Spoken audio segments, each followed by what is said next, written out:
చేసిపోయినాక నీ కొడుకు అప్పు చేసిపోతే నువ్వు అప్పు చేసిపోతే నీ కొడుకు భారమా కాదా? మరి సేమ్ ఇది కూడా అంతే. ఒక ఏం కట్టిండు, కాళేశ్వరం కట్టిండు, 1,00,000 కోట్లు అల్ల పెట్టిండు. ఇప్పుడు గ్రామీణ ప్రాంతంలో రైతు బంధు 10 ఏళ్ళు తీసుకున్న వాళ్ళు కూడా యాంటీగా వేసి ఓడగొట్టిర్రు.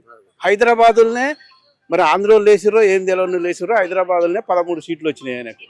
మరి రైతు బంధు అనేది తీసుకున్నాక కూడా ఓడగొట్టిరు కదా. మరి అదొక లాజికే కదా.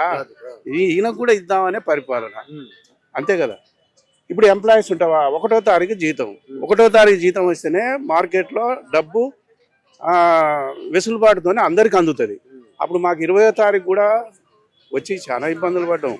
బ్యాంకు లోన్లు కూడా డిఫాల్ట్ అయినాయి. ఆ విధంగా కూడా సఫర్ అయినాం. ఆ విధంగా నడుస్తుంది. ఇప్పుడు 13 నెలలే కాబట్టి 5 డిఏలు అంటే 4 ఆయన ఆపిదే ముందు ఆయన. ఇప్పుడు మనం కూడా అర్థం చేసుకోవాలి కదా, ఆలోచించుకోవాలి.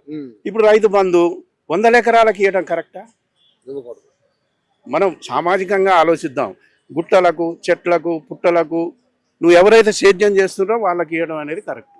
లేదా కింటాకు 1000 రూపాయలు అదనంగా ఇవ్వడం కరెక్ట్ మా ఉద్దేశం ప్రకారం. కానీ మరి సంవత్సరం అయింది, కానీ ఈ సంవత్సరంలో ఇలాంటి అన్ని క్యాల్కులేషన్ చేసుకోకుండా ఆపడం అనేది ఎంతవరకు? ఆపడం అని అంటే ఇప్పుడు ఎట్లా ఉందంటే ఒక ఎన్ని ఎకరాలకు ఇద్దాం, 5కి ఇద్దామా, 10కి ఇద్దామా, చేసే వాళ్ళకి ఇద్దామా, ఒక చర్చ నడుస్తుంది. అసలు తనఖా లేదు, డబ్బులు లేవు. డబ్బులు లేక దీన్ని పోస్ట్ పోన్ అంతే.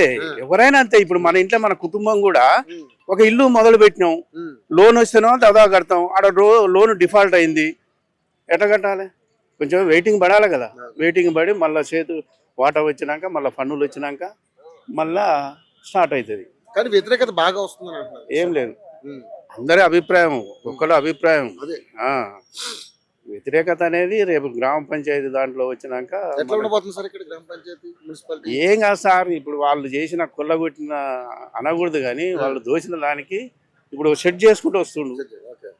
అది ఒకేసారి 13 నెలల్లో ఆయన అప్పంతా తీరి ఇట్లా బుస్ అంటే అవుతుందా? కాదు. ఆ నిధులు సమకూర్చుకోవాలి. ఇచ్చిండు మరి హామీ ఇవన్నీ ఓట్లు వేసేటట్టు లేరు. ఫేక్ అంటే మరి అప్పుడు రావడం కదా. ఇప్పుడు నన్ను అడిగితే మొత్తం తీసేసి కూడా ఈ 4 ఏళ్ళు గట్టిగా చేసి అందరికి ఉపాధి కల్పిస్తే మళ్ళీ ఇల్లే వస్తారు. అవసరం లేదు. మేము సర్వే పోయినాం, ఇంటింటి సర్వే పోయినాం. ఎవడికి ఇవన్నీ పని కల్పించాలా కానీ హామీలు ఇచ్చుడు ఇవన్నీ ఏంటి అనేది ఒక చర్చ కూడా వచ్చింది. నేను ఇంటింటి సర్వే చేసిన. సో గత ప్రభుత్వం పోల్చి ప్రభుత్వం బెటర్ అంటారా? బెటరే, బెటర్. కాబట్టి ఏ ప్రభుత్వం అయినా 5 ఏళ్ళకి దింపాలి, 5 ఏళ్ళకి ఎక్కియాలి. అట్లయితేనే సెట్ అవుతాం.